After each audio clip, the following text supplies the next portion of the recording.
رمضان تجلى وابتسما طوبى للعبد إذا تنما.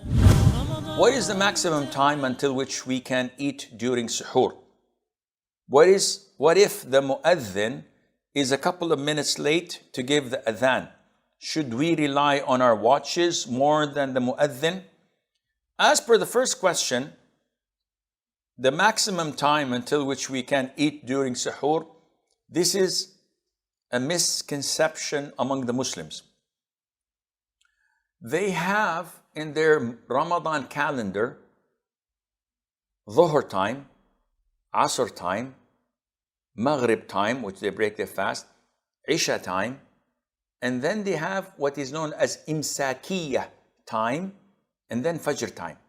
And usually it's about 15 minutes between the Adhan of Fajr and the Imsak time. Where does Imsak time come from? I don't know. Beats me. It has nothing to do with Islam, none whatsoever. The Prophet ﷺ used to eat and drink until the Adhan says Allahu Akbar. So you and I can eat and drink until we hear Allahu Akbar from the Adhan, which announces and declares the break of dawn. To put a buffer zone of 5, 10, 15, 20 minutes is an innovation. It's not part of the religion at all. On the contrary, the sunnah is to delay the last thing you eat just before the Adhan of Fajr. The more you delay it, the best it is for you as a follower of the sunnah of the Prophet ﷺ. So there's no time limit. Now the question is, the muazzin is 2 minutes late. This is not your responsibility. What do you mean?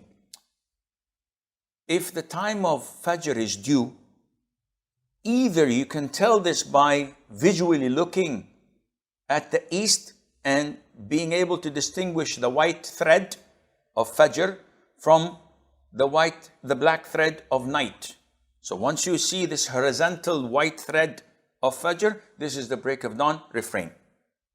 If you're unable to do this because we live in the city and the city lights prevent us from doing this, from seeing this, we have to rely on the muazzin because it is his responsibility. Yes, Sheikh, but we have watches. Your watches can be wrong. Your watches are not always accurate, and Allah did not tell you to rely on your watches. Either visually rely on seeing the break of dawn and the sunset, or rely on the muazzin. Likewise, if I'm waiting to break my fast, I'm at the seaside and the sun sets in the sea in the west, where I come from, in Jeddah.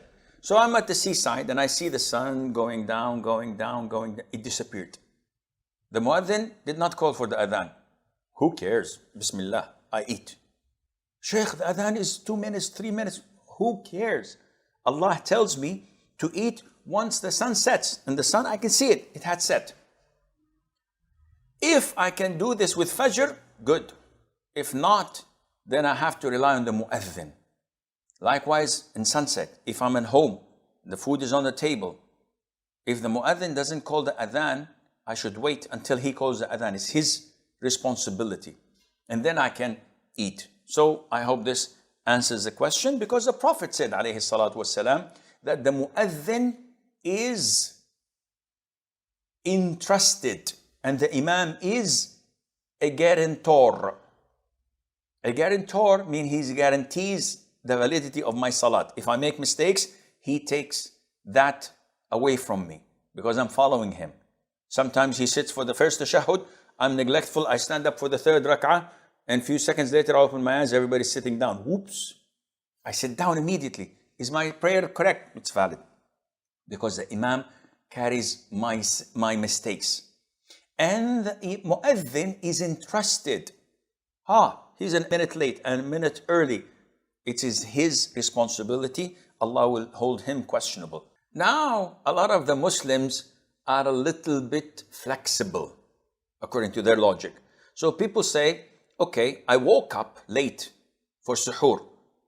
And as I opened my eyes, the imam started saying, Allahu Akbar, Allahu Akbar. So I rushed to the fridge. I opened it. I took a turkey sandwich and a glass of milk and some hot Tabasco, and I started eating because I knew that I had time until the the Muazzin finishes by saying, La ilaha illallah. Well, bad news, my friend. You have to make up that day. Why? Because the athan started.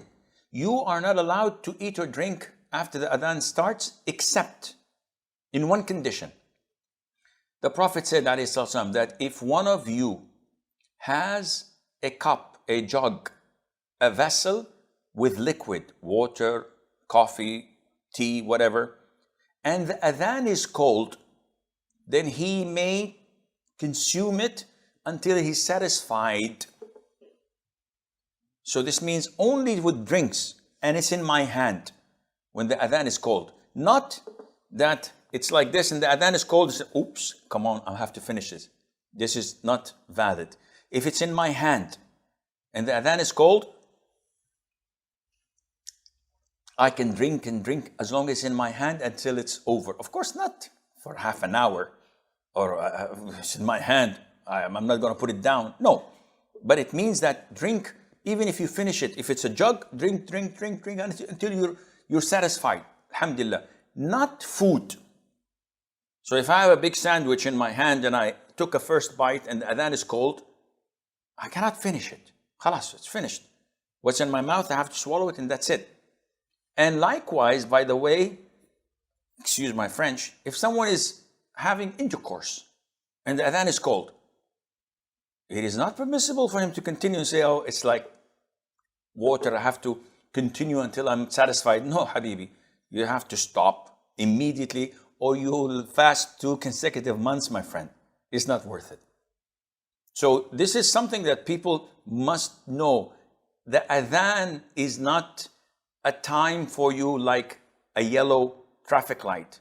That, okay, I can still drive. No, the adhan is a red traffic light. Stop. And if you cross, you'll be fined.